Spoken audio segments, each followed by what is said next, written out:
Hey guys, it's Nicole. I'm back with another video, and today's video is going to be about a classic. So, classics have kind of been where my videos have been thriving the most, which is kind of exciting. I think that a lot of people, at least a lot of people I know, don't tend to read classics these days. American classics, I mean, I don't know what classics are in other countries, but I'm talking about in the US. And I think they're still important to read. And I have had a couple of videos that I've done where I say, you know, I enjoyed reading this book, but like it's not my favorite and I don't think I'd ever read it again. But I still think it was important to read. And I think that's kind of where I like where these videos are going. So I do intend to make more videos about more classics. This one just happens to be about the one I literally just finished reading as of recording yesterday. And I wanted to make a video about it right away because I had a lot of thoughts on it, and I think a lot of it is very relevant to what's going on in our current culture right now. But before we get started, I wanted to say to anyone who has subscribed to my channel recently, thank you, thank you, thank you. Every single one of you means so, so much to me, and you'll just never know what it means to me to have you subscribe to my channel. So thank you for doing that. And if you haven't subscribed to my channel, please do. You will get notified every time I upload new videos, which I do on Tuesdays and Fridays. It's been varying times during the day, but it's usually still on Tuesdays and Fridays. And if my schedule changes, you will get notified anytime that changes as well. So go ahead and subscribe to my channel. Also, if you enjoy this video, like, comment, and share it with anyone else that you think might enjoy it. But let's go ahead and get into today's book. So the book we're going to be talking about today is a bit controversial. I will say that. It is on the, I guess you could say, the list of recently banned books in schools in the US. And that is partly why I read it recently. Okay, I'm going to go ahead and say this now before we get into this book. My channel is not inherently political. I don't ever go into politics or my specific views, but politics are all around us, and it's incredibly privileged to think that you can just get away without talking about it at all. And I do like to create an atmosphere that feels very welcoming and very freeing to come and watch what I make. But at the same time, I'm not going to just pretend that I don't have views, that I don't have opinions, and especially about certain things going on in the world and how this book connects to that. So I will say, if this video feels a little too political for you, totally understand. Obviously, most of my videos are not, but I'm not going to ignore the political side of what comes out of this conversation from this book. So if you have a problem with that, I'm so sorry to see you leave if you end up leaving my channel.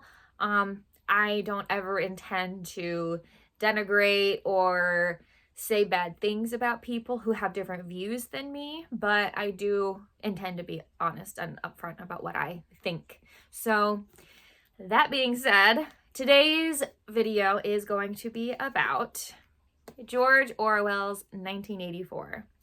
I had actually never read this book. I know that in the past, a lot of students in schools read this book as part of their curriculum in their literature or English classes. This was not part of my curriculum.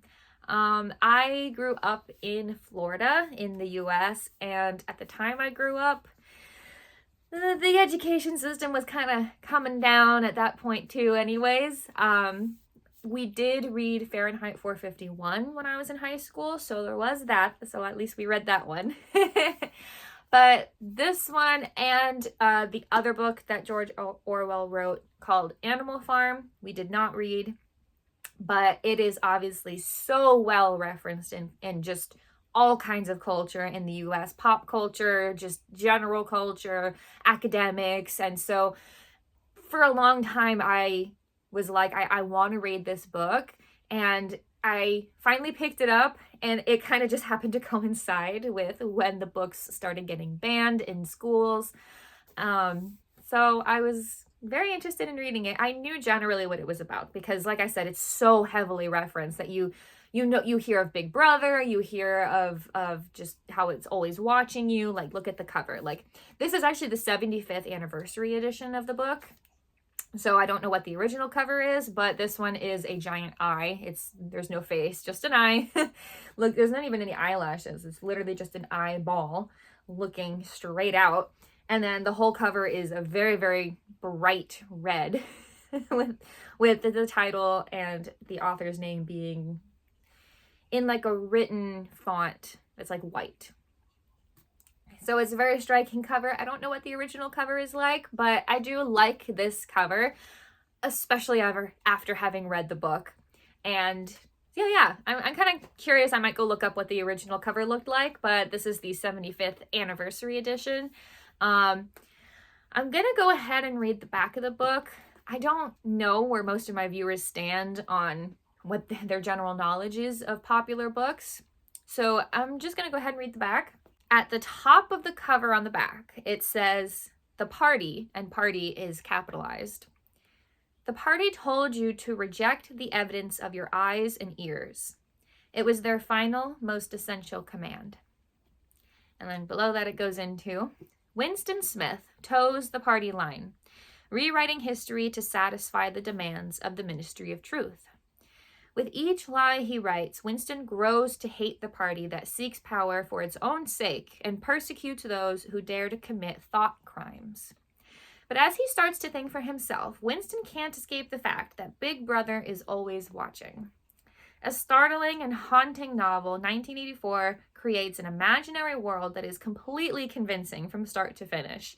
No one can deny the novel's hold on the imaginations of whole generations or the power of its admonitions, a power that seems to grow, not lessen, with the passage of time."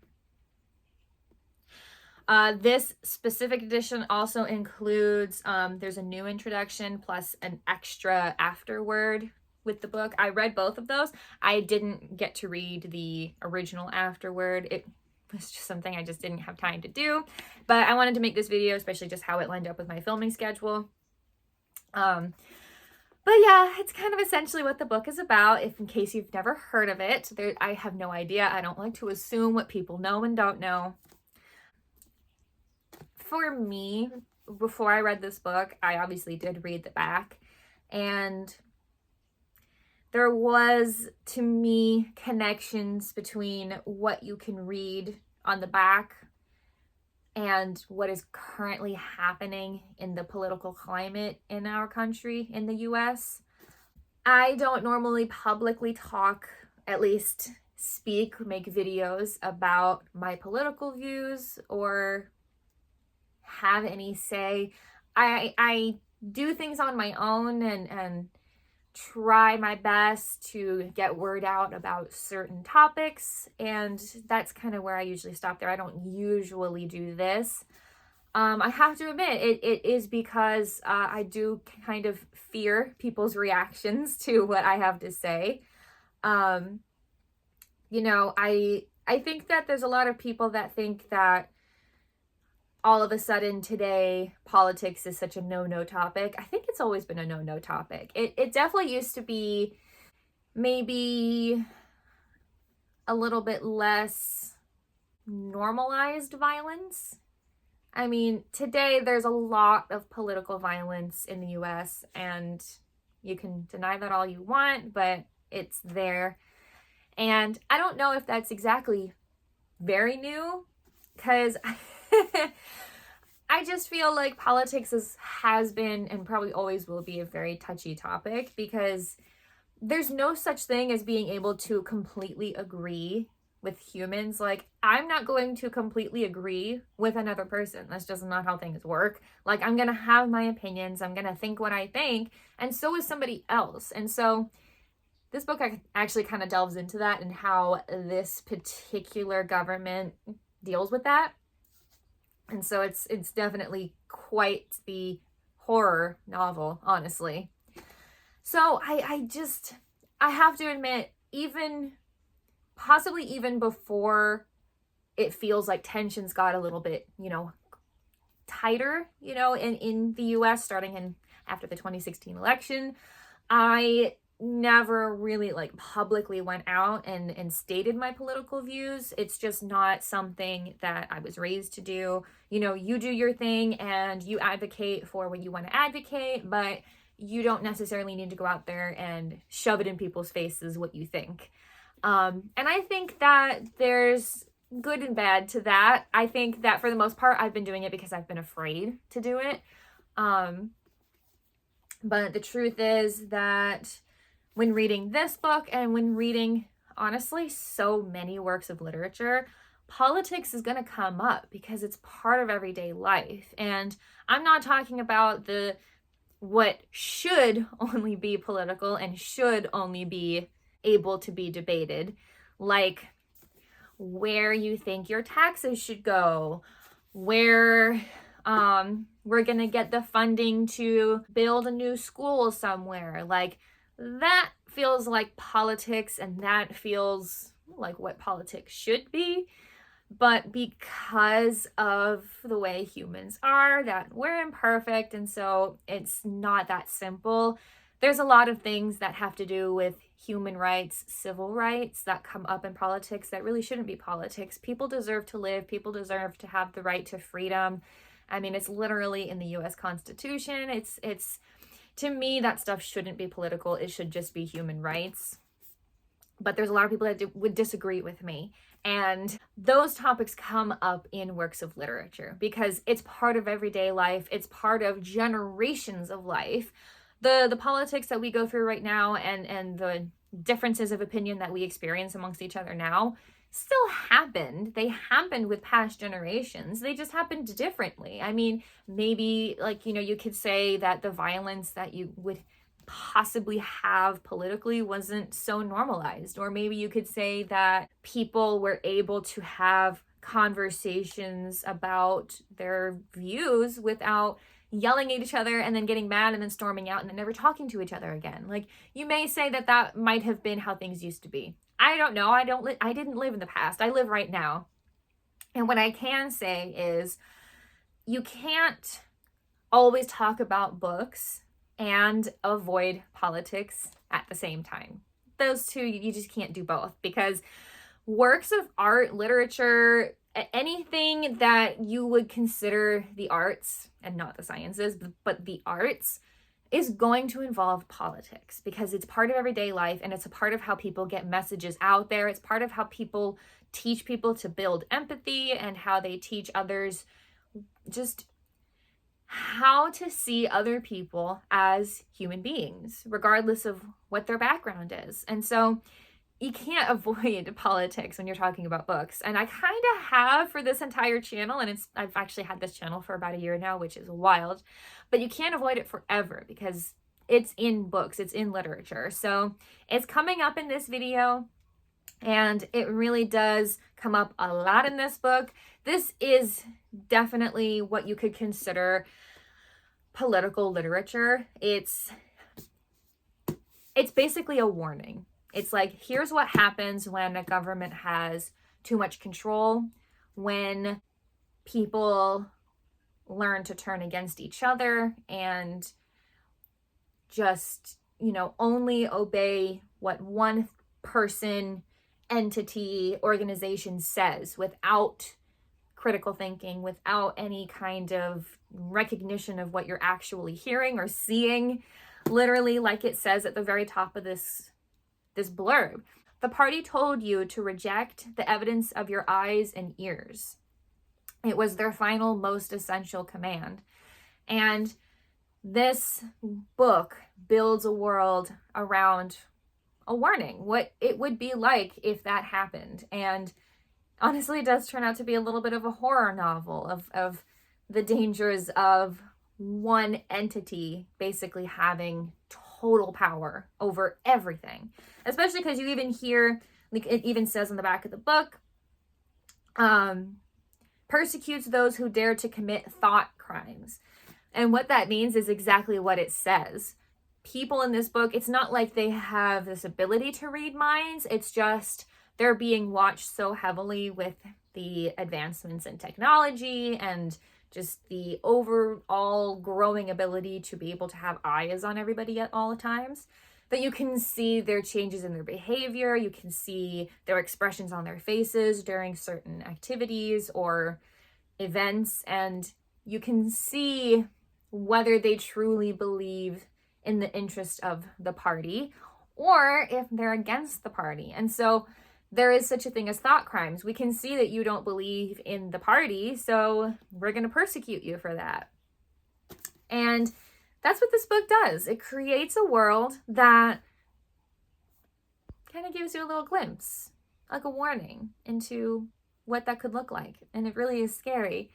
You know, one of the things that is mentioned in the afterword of this book is how, especially because the new afterword from the 75th anniversary, from recently, from how much technology has just completely just outdone anything that anyone during George Orwell's time could have ever imagined, which, by the way, this book was not written in 1984. The book supposedly takes place in 1984. They kind of go into, with the character Winston Smith, that the government doesn't necessarily allow people to actually like keep track of time because they control that. They control the past, so they control what year it is, but he thinks it's 1984. So that's technically when the book takes place. The book was actually written in 1949. So you could say that technology from 1949 versus like the 2020s. Yeah, 2023. Yeah, 2023 was the 75th anniversary. So that's a pretty big difference in how technology grew.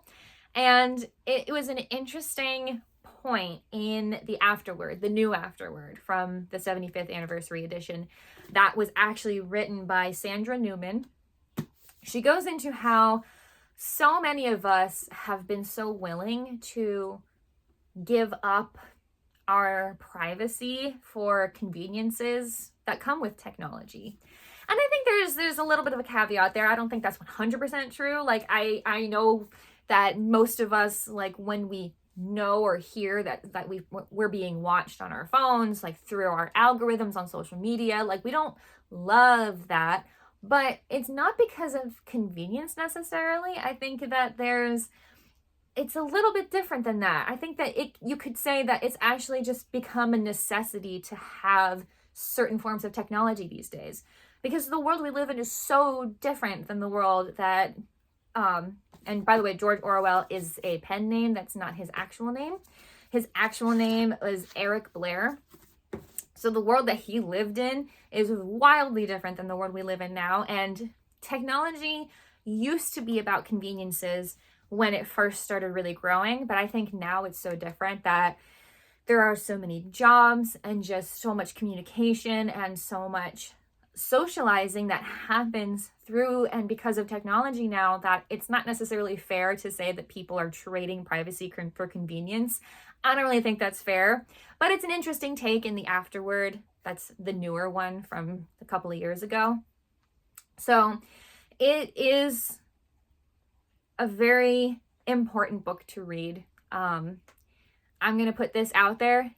Anytime books are being banned, that's a bad thing. It just is. It is censorship. It is taking away people's freedom to read books that maybe a certain group of people don't agree with. And that's not fair. That's not right. Books are some of the most important things we have in this world to grow our empathy and experience what it's like to be another person, and even to just imagine ourselves in a different world. And there's just something incredibly important for the development of the human mind when it comes to books, when it comes to literature, and banning books has never been a good thing. And so anytime books are being banned, of course I'm going to talk about it. Of course I'm going to want to read the books if I haven't read them yet. And I'm going to want to talk about them and why it's important to read them and why books should never be banned. They should never, ever, ever be banned. And if you don't like me for saying that, I don't know what to tell you. I have a different opinion than you, and that's just what it is. And honestly, if you've never read 1984, I will say that it is hard to read, especially if you're like me and feel the overwhelming just just the heartbreak that comes from what's happening in our political climate right now. It is hard to read. It's scary because it does feel like a prediction, because there's a lot of what is said in this book that is slightly mirroring what's happening today, just very slightly. You know, this is an imaginative, exaggerated world for sure, but there are still elements of this book that seem a little bit familiar, and it's a little bit scary because freedom of thinking and speech and everything is important to human life and happiness. And that's what they talk about in this book of you know, it's the party, the people that are in power don't care about that stuff. They don't want to protect people. They just want to be in power. And that's all they care about. It's a very interesting book from the perspective of the main narrator, the main character, Winston Smith. He disagrees with the party, and he's never understood why he's supposed to agree with it. He just kind of goes along with it because he knows he's supposed to. But then he kind of comes out of that. But I'm not going to spoil the ending in case you've never read it. But let's just say the thought police do find out that he doesn't agree with what the party does. And it basically kind of puts your worst fears into what a government could do to you if you stood up against them. And it is a very, very thought-provoking book, and I think such an incredibly important read. It's hard to read, and I do always say put your mental health first. If you're not in a good headspace right now, don't read it right now. Put it off, read it in a little bit when you're in a better headspace, because yes, there is so much going on in the world, and there are good things happening in the world, because there's always going to be good and bad. That's just how life works. But the bad can feel very overwhelming sometimes, and this book can kind of make it feel even more so. So I will say, even though I do think every single person should read this book, especially every US citizen, anyone who comes to the US, anybody who just deals with our culture, everybody should read this. I do think you can select your time to read it. I wholeheartedly believe that if you're not in a headspace right now to deal with more anguish, with more, it just feels depressing, then hold off on reading this, but do put it on your list of things to read, because it is incredibly important. It really does just help expand your critical thinking skills. And that is something that is so important. I remember when I was a kid being like, what are critical thinking skills? Because they always talked about it in school, like, we're doing this because it's for your critical thinking skills. And when they did standardized tests, which we all know how those turned out, they would be like, well, here's your critical thinking average, like, here's your score. And I was like, well, what does that mean? And why is it so important? Like, I know I can think, like, what's the difference between thinking and critical thinking? Critical thinking is incredibly important for the human mind. It is so important to expand your brain and to learn how to tell what it is you're looking at and what it means, and how accurate is it? How much do you question things? Do you question things all the time? How do you know not to go too far when questioning things, when not believing things? Because it's important to question things, but when you're always questioning things and never ever believing anything, then you're going a little bit too far. And so that's where critical thinking skills come in, and every single person on the planet needs those. So that's what this book does, and obviously it's in a political climate. Yes, it is a more progressive book, and I know that there are people out there that may consider themselves conservative and may really hate that I made this video and be no longer interested in my channel, but what can I say? I'm not going to avoid this book or talking about it just because I'm worried about people not liking my channel.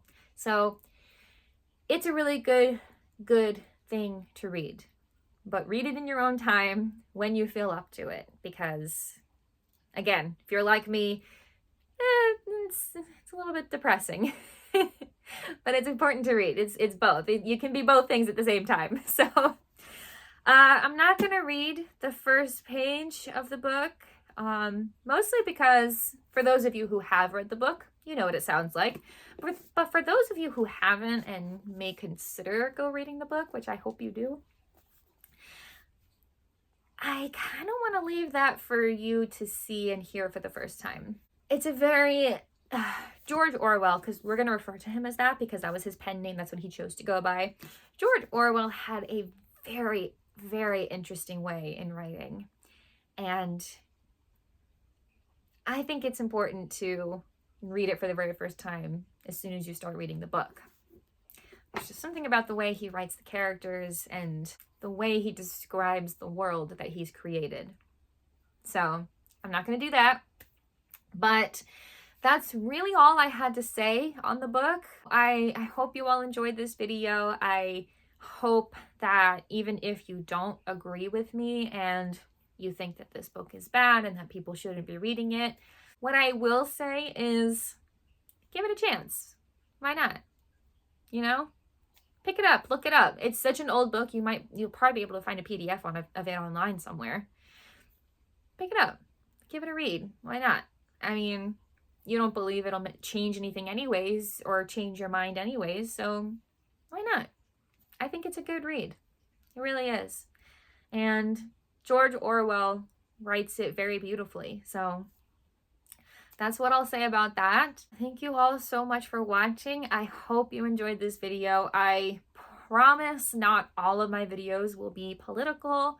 You can kind of tell from the book titles I'll be talking about whether it's going to get political or not because, well, I'm not going to talk about politics when randomly talking about one of the Dream Harbor books, like a romance. That's not good. It's just so random. There's no reason to bring it up. But this book is inherently political, so hopefully that kind of helps you differentiate in case you don't want to get into politics when I talk about certain books. But hopefully you enjoyed it, or at least I'm happy that I went into a book that's currently being banned in my country. Thank you all so much for being here, and I will see you all in the next video.